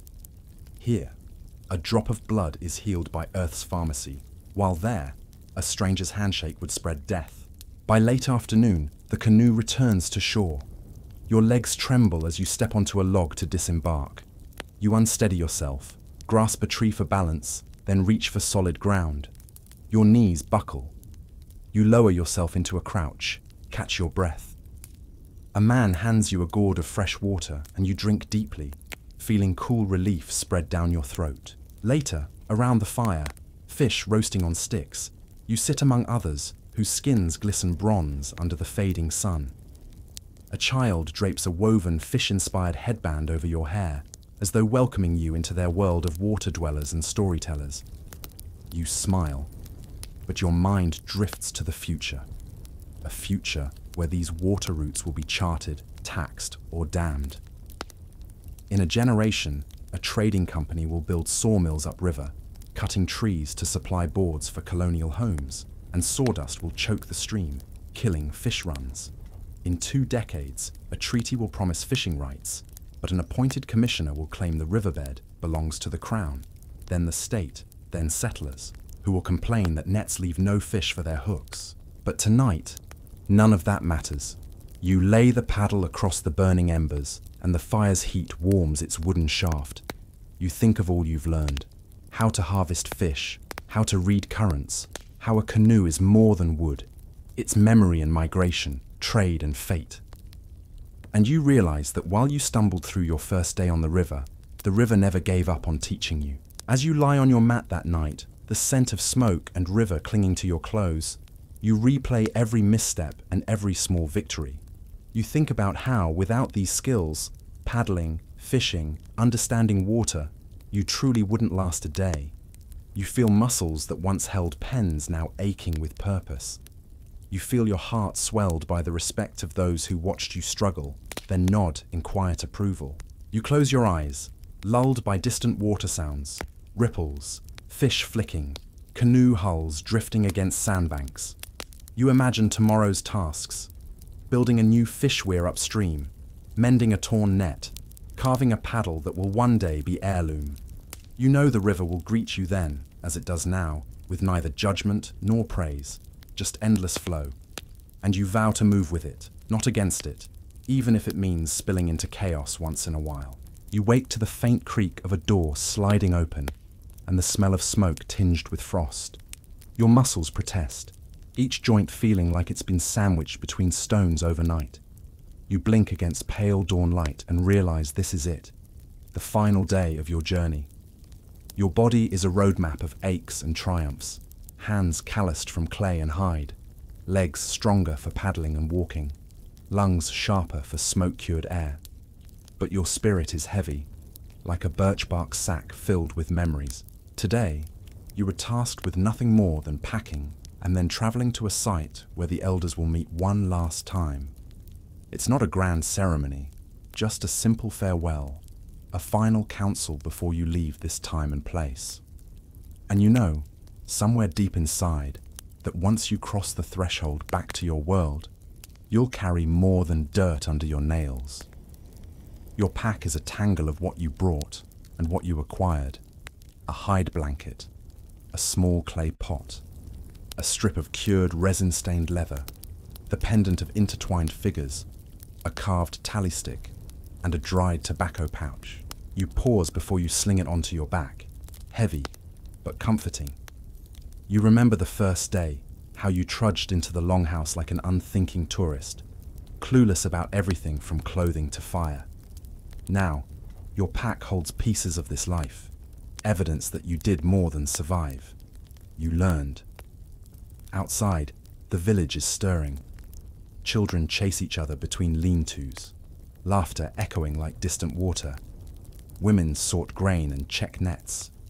Men mend arrows one last time before the hunt shifts to winter preparation. You spot the two-spirit healer, guiding a child's hand over a steaming bowl of cedar tea. The warmth in their eyes makes you blink away moisture, gratitude maybe, or something deeper. You move through the camp, and almost everyone nods. A teenager hands you a carved wooden spoon, a farewell gift to remember them by. You twist it in your hand, marveling at the smooth grain. You think about backpacks in your world, filled with gadgets no one will ever hand carve. Here, everything is made by hand, shaped by necessity, held by memory. You'll carry your spoon home and wonder for years whose aching fingers held it before you. Your path leads to the edge of the river. The canoe rests on silty sand, an elegant silhouette against glassy water. You run a fingertip along its hull, recalling every lesson. The first day you spun hopelessly, the day you finally cut straight through a narrow channel, the moment you felt the river's force under your paddle. You think of a future when this river might run slower, dammed or diverted by settlers wanting progress. You remember seeing survey markers at the council, knowing that soon lines on paper will not respect fish runs or migration paths. Someday, a concrete dam will stand where you kneel now, and salmon will migrate up memory instead of fins. The canoe glides forward easily as you push it into the river. You climb in, balancing carefully. The elders join you, 5 figures in moccasins, eyes calm, each carrying an arrow or a beadwork sash as tokens of farewell. Their presence steadies you, like the river itself. Together, you paddle to a small island where stones are arranged in a circle, an ancestral meeting place. The current is gentle, whispering encouragement. Keep moving. On the island, a fire pit sits cold. You've shared many meals here, listened to stories around its glow. Today there's no feast, just murmured blessings. Each elder in turn offers you a small gift, a pouch of dried berries, a strip of quilled beadwork, a finely dressed fawn hide belt, a flute carved from elderwood, and finally a length of sinew wrapped around a smoothed piece of bone. Each gift is silent testimony, gratitude for your presence, a reminder that you are part of a web bigger than yourself. The last elder steps forward, hands you a folded hide containing the names of your guides, dreamers, and teachers. The hide is thin and cool, smelling faintly of smoke and earth. You open it carefully and read the names, some translated phonetically, others in original tongue.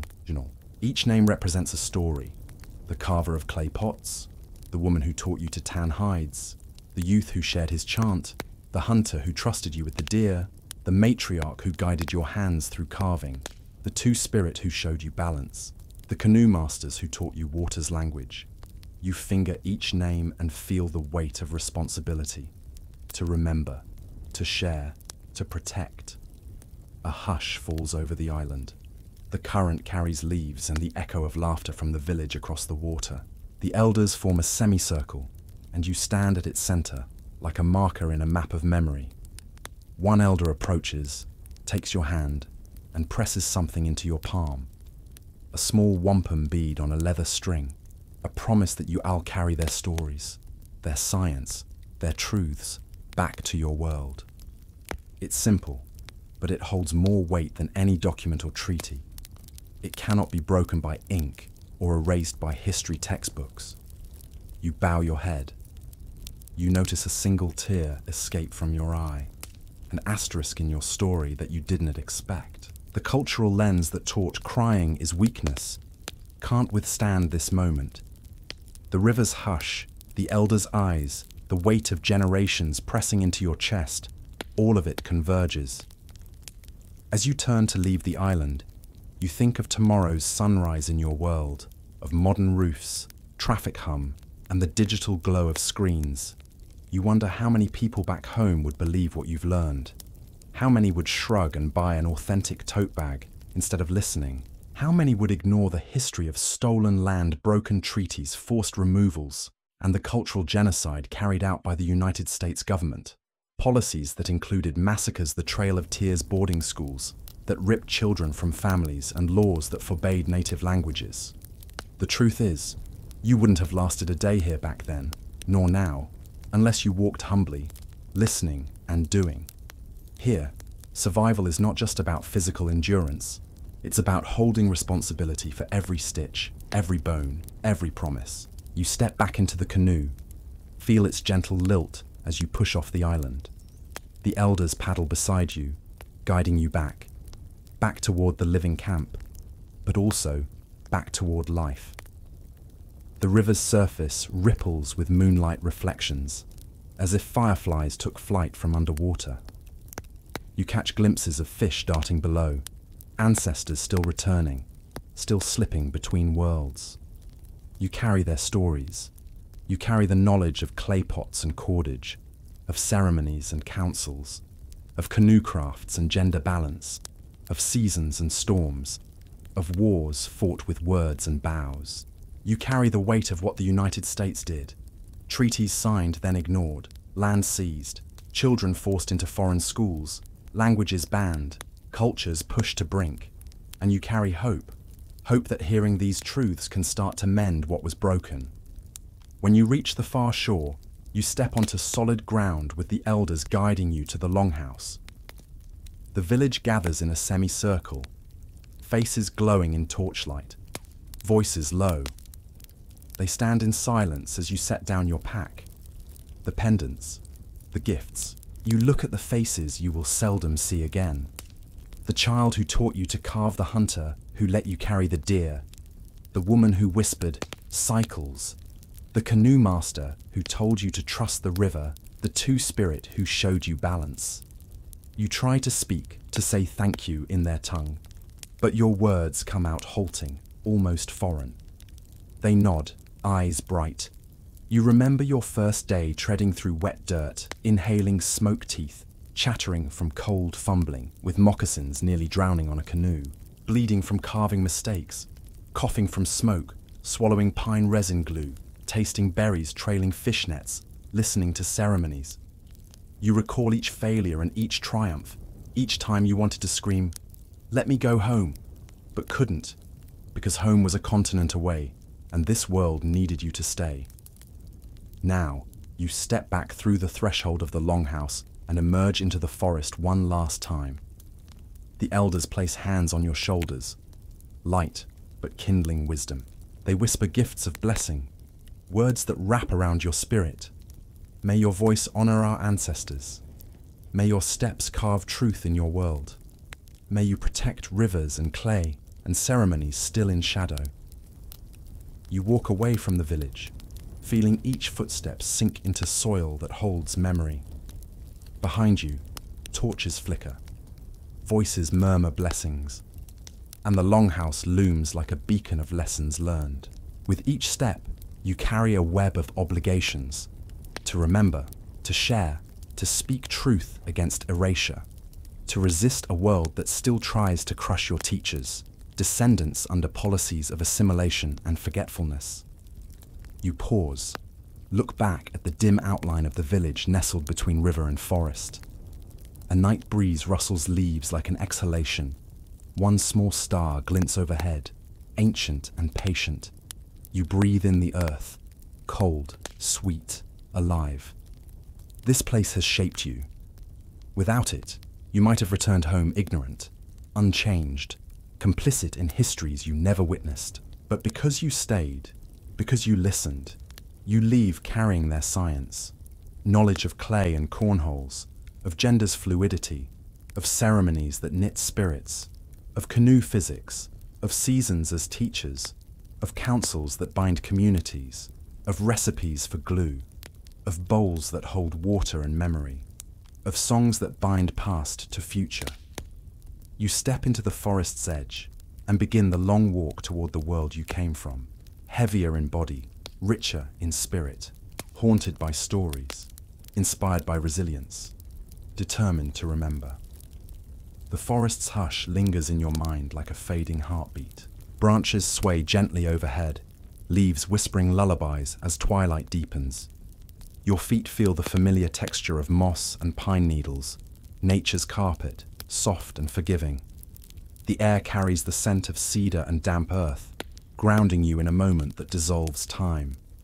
Fear, fatigue, and doubt slip away, replaced by a tender calm that settles in your chest. You recall the crackling fires, the rhythmic paddles, the songs echoing under moonlight. You feel the weight of each lesson as a gentle reminder.